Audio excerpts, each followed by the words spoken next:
Howdy, folks.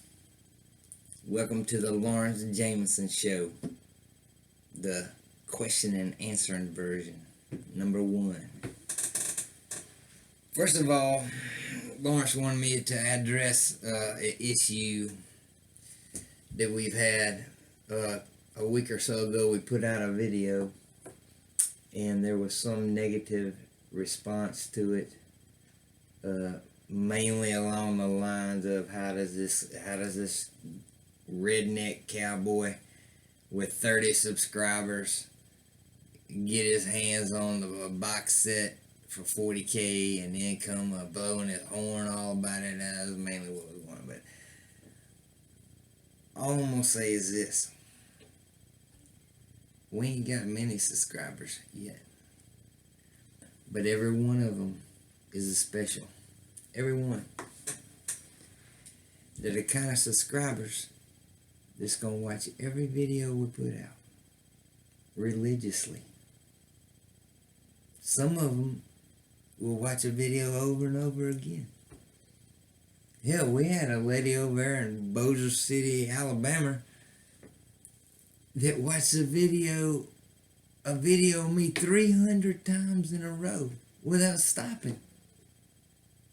And she done some other things too, but it's alright, because I got a restraining order, and she's behind bars now and is going to get some help. So we're going to get on to the mail. We appreciate y'all sending in your cards and letters, from all over the world.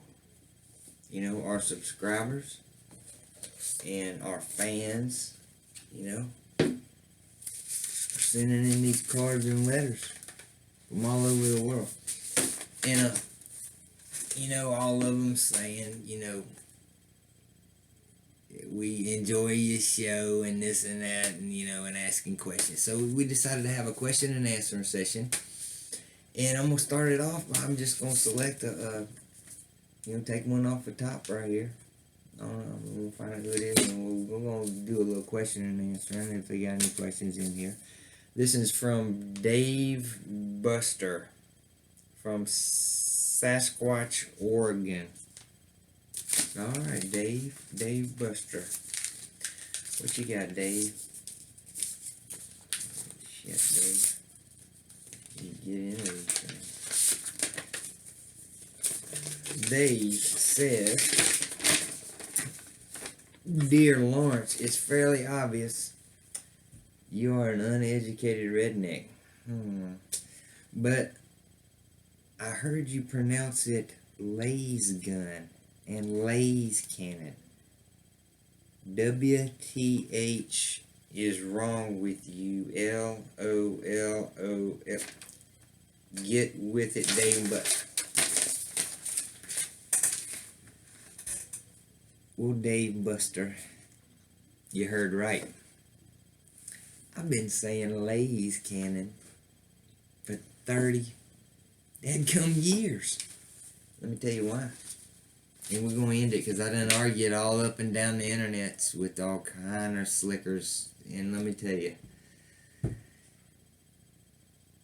Say the word laser. Just say it out loud. Like a laser. Laser. Say it out loud. Then say Layz-cannon. Layz-cannon. It's like a Sesame Street. Now say Layz-cannon. Now where are you coming up with Layz-cannon? Alright. Dave Buster. Busted that one. Alright. Next one up is from Bazooka Jambo over in bloody old England. Bazooka Jambo. You got to say. And he says, Hi, Lawrence. Enjoy your bloody show. I was wondering though, what type of paints do you use? Yours, Bazooka Jambo. What type of paints I'm gonna use? Mainly Citadel. And I use a lot of different kinds, And you know, this is $4 or $5, or several pounds, and you're gonna pay for quality like you paying for them $20 bottles of spray paint, but $4,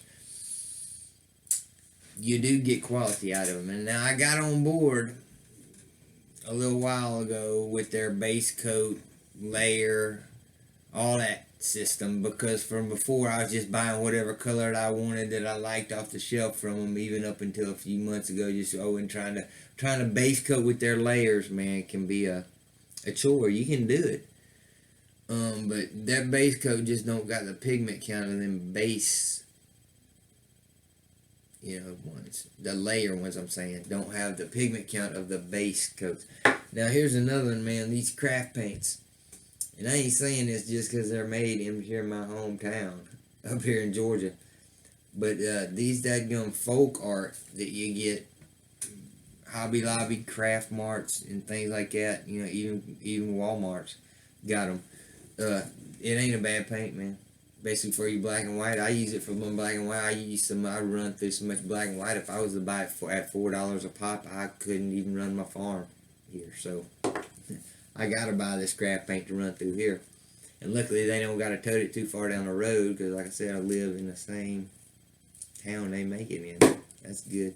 You know, I have a few of these here and there, these dadgum dropper bottle dealios from Army Painter and Vallejo, which ain't a bad. I mean, I ain't putting none of these companies down. A fella asked me which ones I use, so I ain't putting none of them down. So I use a few of these, you know, but I'm just partial to these right here, you know, except for my black and white. Alrighty, we'll go on to the next one. It's from Forrest Lawrenceston out of Nashville, Tennessee.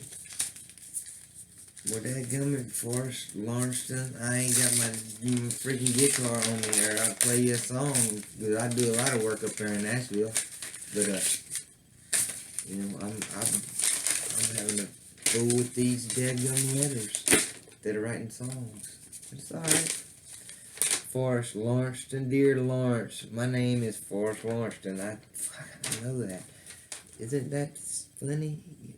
I ain't laughing, but anyway, I was wondering, since you painted up the whole 40K box set already, what was your favorite model and why? And I believe he's talking about this set over here where I done all them models for a store. And I'm gonna tell you, man, my favorite model of the whole bunch in there, well, none of them Primaris, I'll tell you that, was this fella here, probably the Lord Contagion. You know, very, very detailed model. You know, he's a hero, he's a general model. And then he's got a dang axe with 3 saw blades in it that's just, it's wicked. It's wicked looking. It is fun to paint. Love to paint him. I'm looking forward to painting him again. I really like that guy, that fella with the bell over top of his head.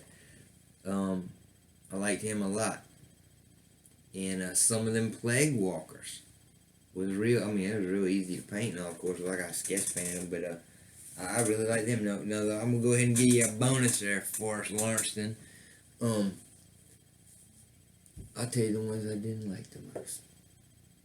And it's that, I can't remember the name. It's the number 2 hero, I guess, for Nurgle, even.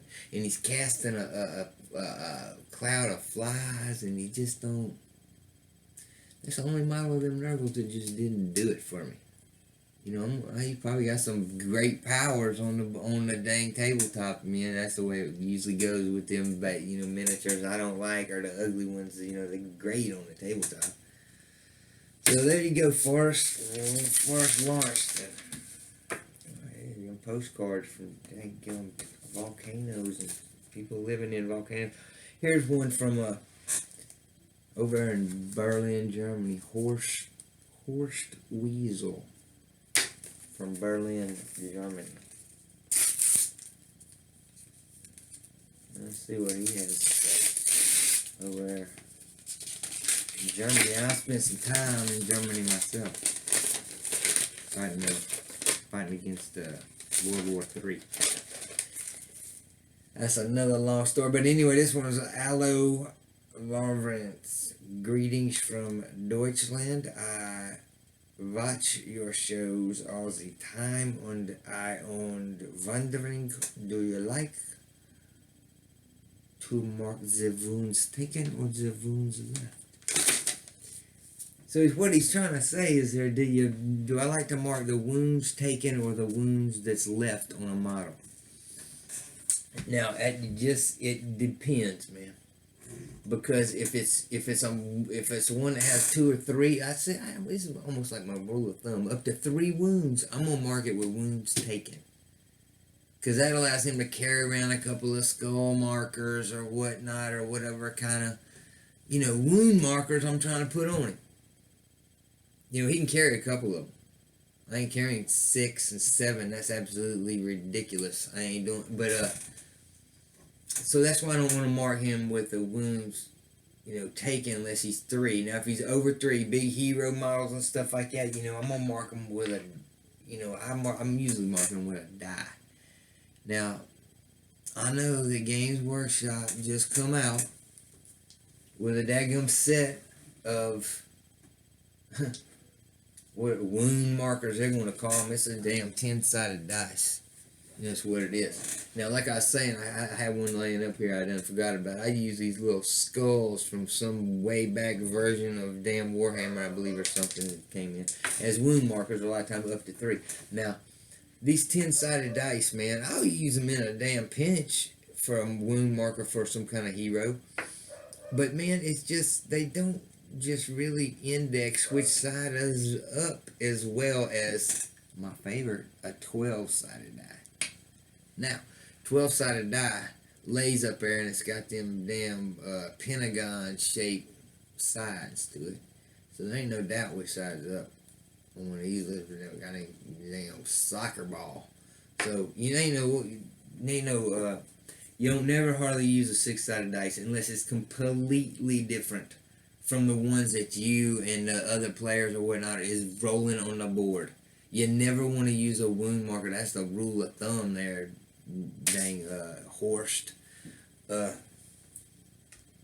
Just make sure you ain't using a 6-sided die, and especially the same die that you're rolling in the game. Alright, we just got a couple more. Dang, we're running up in here to dang 13 minutes already. Here we go. This one's from Eli DuBose from Chalmette, Louisiana. Spent a little time down there, but I can't pronounce your name, son. But even though I spent some time down there in Chalmette, Louisiana. Alright, what you got there, Eli? I can pronounce that for you. Dear Lawrence, love your show, bruh. What are your thoughts on the new Primaris Space Marines for 40K 8th edition? You heard me? Eli. Well, Eli.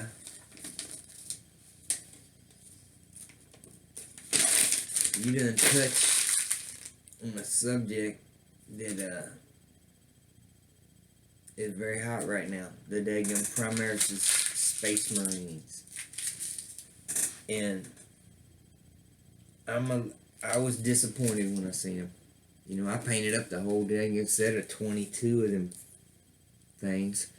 But I was upset because when they said new Space Marines, several months back when you're thinking about new Space Marines, I wanted more change in the aesthetic instead of just enlargement. What's that dang movie, Honey, I Shrunk the Kid? Honey, I made the Space Marines bigger. They should have made that movie. And they did. Because, man, it's been going on all the time. There, it's been going on all the time. Here's one of the very first Space Marines ever. Little metal Marine.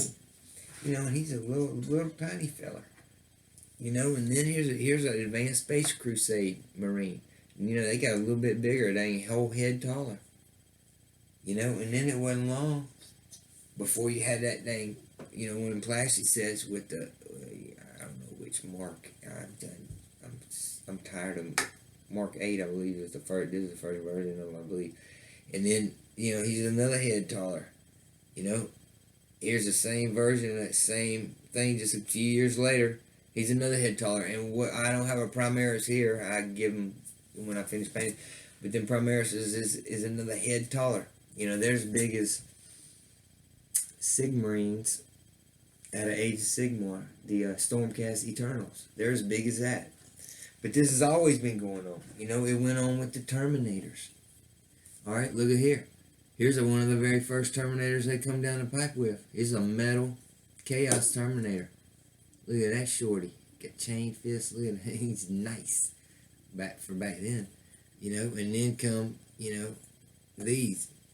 That's a, you know, mid-90s Terminator. You know, he's a whole nother, you know, like I said, bigger and bigger. You know, and then you come out with, and these were the first of the super plastics. These when Games Workshop went to that next level. And I don't know when it was, 2009, 8. When was that dang second edition of Space Hulk come down? Okay, and they had these Terminators, these Blood Angel Terminators. And look at the size of them compared. You know, they're always getting bigger. This Primaris was just a big jump. It was too big of a jump, in my opinion. And that's why I ain't fielding none of them in my army. And I have a considerable Loyalist Marine, Ultramarine Secession chapter. And I am not fooling with them Primarises. They could have come up with something different. I realized I needed to make them a little bit the same so they don't come too far off the mark and make it, you know, scare off the old. And you know, I'm in the minority here. According to all you read up on the internet, everybody's loving them. Let me get my dadgum hands on them, you know. I'm not.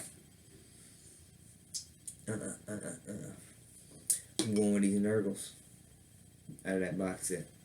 You know, them Primarises, I'm going to meet them on a dadgum tabletop with my Nurgles and with my corn and with my Loyalist chapter as well. I'll meet them. And because I think, I'm not blaming Games Workshop. Oh, Games Workshop, this is a damn money grab. This is this. There's another thing I disagree with. Is the way they advance the lore around them. That was unnecessary. That was unnecessary. Now they're going to get themselves in a crack. Where, how did these Marines get to the other chapters? Now every chapter's got some of them, and you know, what is the flaw in them? Are they all going? What, you going to turn them all chaos and tell people they can't use them anymore in their Loyalist forces? I mean, what are you going to do that with the lore with these things? So we shall see how it advances. I believe the next thing coming down in the next couple of months is going to be some more stuff for this Death Guard. I really am hoping it's going to be some Death Guard specific stuff. Alright, now I done run up now almost about 20 minutes on this. I'm just about out. You know, I got some more, you know, letters and postcards of people from all around the world. So I want y'all to keep them postcards and letters coming in to me. You know, and my subscribers are special. And we love every one of them, man. Every one of them. And we know that y'all go the distance for us. And we will go the distance for y'all. And that means putting out content. And we will continue to do so. We need some more subscribers. You know, join in. Join in on the party. You know? Because you're going to get 40K talk. You're going to get Sigmar talk. You're going to get a lot more 40K talk. Battle reports. Tutorials. Me sitting here ranting around about 40K in Sigmar. So come on back. I'm going to hit right up about 20 minutes. So subscribe to my channel. Watch the rest of my videos. And we'll see y'all for the next version of this, you know, maybe in a week or so. when we get up another stack of letters. But as it's been going, that ain't gonna be taking too long. So see y'all.